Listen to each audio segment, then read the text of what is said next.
নমস্কার, আমার নাম আসফিয়া খাতুন। আমি চরকাশালী বোর্ড প্রাথমিক বিদ্যালয়ের প্রাক্তন ছাত্রী। আমি আপনাদের একটি কবিতা আবৃত্তি করে শোনাবো। কবিতার নাম জন্মদিন, কবি শুভদাস গুপ্ত। আজ পয়লা শ্রাবণ, খোকন আজ তোর জন্মদিন।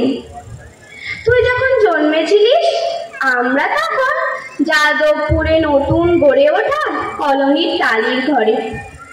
তোর স্কুল মাস্টার বাবা সেই হ্যারিকেনের আলো জ্বালা ঘরে আনন্দে আর খুশিতে ঝলমলে হয়ে উঠেছিলেন। তুই আসার পর তোর নাম রেখেছিলেন সুকল্যাণ।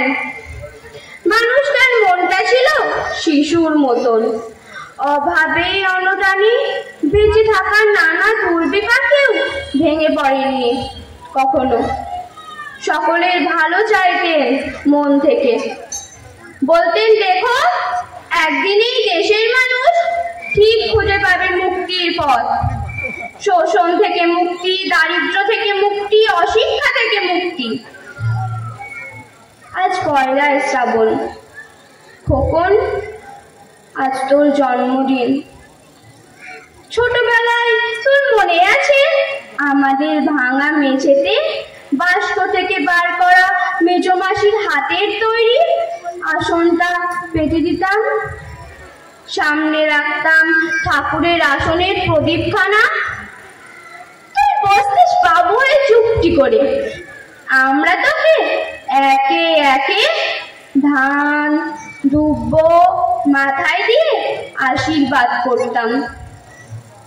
বাবা বলতেন বড় হও, মানুষ হও। তোর বাবার সেই বন্ধু ঘোষ কাকু তিনি বলতেন বেঁচে পড়তে থাকো। তুই জিজ্ঞেস করতিস মা পড়তে মানে কি মা? আমি বলতাম না কিছু, শুধু ধান ধূপ দিতাম আর মনে মনে বলতাম ঠাকুর ঠাকুর আমার খোকনকে মস্ত বড় মানুষ করে তোলো। আমার খোকন যেন সত্যিই মানুষ হয়, ওর জন্য কখনো কোনো বিপদ না হয় ঠাকুর। অভাবের সংসারে ও একটা দিন বাড়তি পয়সায় একটু দুধ নিতাম, পায়েস রান্না করে দিতাম তোকে। পায়েস খেতে তুই বড় ভালোবাসতিস। তোর বাবা বাস স্ট্যান্ডের সেই দোকান থেকে নিয়ে আসতেন তোর প্রিয় মিষ্টি ছানার গজা। সামান্য স্কুল মাস্টারিতে কি বা হয়, ঘরে বসে ছাত্র পড়িয়ে আসতো কিছু। দাও দাও অভাবের আগুনে সে রসদ ফুটতে সময় লাগতো না।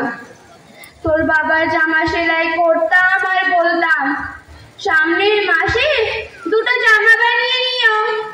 উনি বলতেন খোকন বড় হচ্ছে, ভাবছি সামনের মাস থেকে আছে বাড়তি দুধ নেব।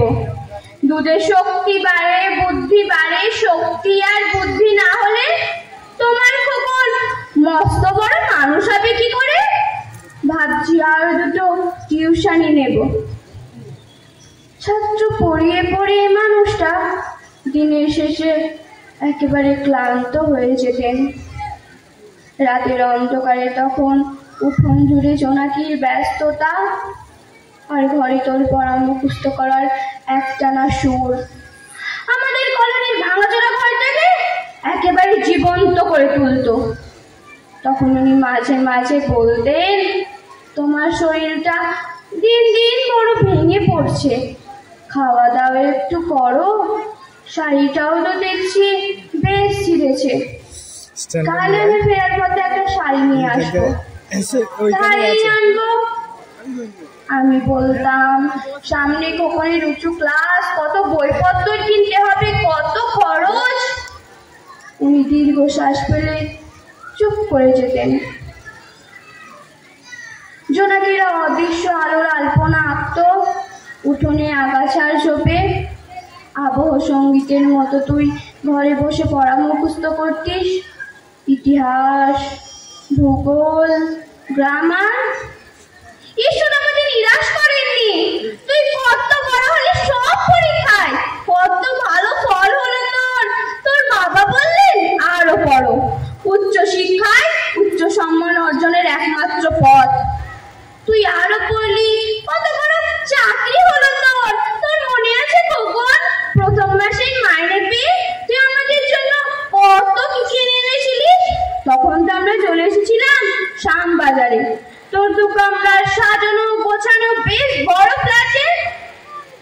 থেকেই তো দিয়েছিল। সেই ঘর, সেই বারান্দা, কত স্মৃতি, কত ছবি। সেই বাড়িতেই তো, সেই বাড়িতেই আশ্বিনের এক ঝোড়ো বিকেলে তোর বাবা যেদিন চলে গেলে, তুই তোর বাবার বুকের উপর করে কাঁদছিলি সাপোস নয়নে, আর সদ্য স্বামী হারা আমি সেদিন তোর সেই অসহায় মুখ দেখে আরো ভেঙে পড়েছিলাম। তোকে বুকে টেনে নিয়েছিলাম আর ছোটবেলার মতো বলেছিলাম, কাঁদিস না রে খোকন, আমি তো আছি। আজ পয়লা শ্রাবণ, কলকাতা থেকে অনেক দূর, মফস্বলের এক বৃদ্ধাশ্রমে আমি একেবারে একা খোকন। তোকে বড্ড দেখতে ইচ্ছা করছে রে, তোকে, বৌমাকে, ছোট্ট পিলটুকে। তোরা মনে হয় এখন সল্টলেকে সেই মার্বেল বসানো ঝকঝকে ফ্ল্যাটে। তোর বাড়িতে নিশ্চয় আজকে খুব বড় পার্টি হচ্ছে, তাই না রে খোকন? কত লোকজন, হইচই, খাওয়া দাওয়া। খুব ভালো, খুব ভালো। আমার মনে পড়ছে যাদবপুরে ভাঙা ঘরে রাত্রিরে তুই আমার পাশে শুয়ে মাঝে মাঝে হঠাৎ করে ভয় পেয়ে জড়িয়ে ধরতিস আমাকে। আমি বলতাম, ভয় কি রে খোকন? যার মা থাকে তাকে কি ভূতে ধরে? তুই নিশ্চিন্ত হয়ে ঘুমিয়ে পড়তিস আমার বুক জুড়ে। তোর আধুনিক সংসারে এই বইটার একটু ঠাঁই হলো না রে। প্রতিমা তো মা, ওরও তো আছে আমার খোকনের মতো কোলাহল করে চাঁদের টুকরো। কিন্তু সময়ের কি আশ্চর্য পরিবর্তন। তুই বুঝি এখন আর পায়েস খাস না? না রে খোকন, তুই জানিস না খোকন, আজ সকালে আমি পায়েস রান্না করেছি। হ্যাঁ, তোরই পাঠানো টাকায়। সারাদিন সেই পায়েসের বাটি সামনে নিয়ে বসে আছি রে এখানে, এই বৃদ্ধাশ্রমে। আমার একলা ঘরে আর কেউ নেই রে খোকন।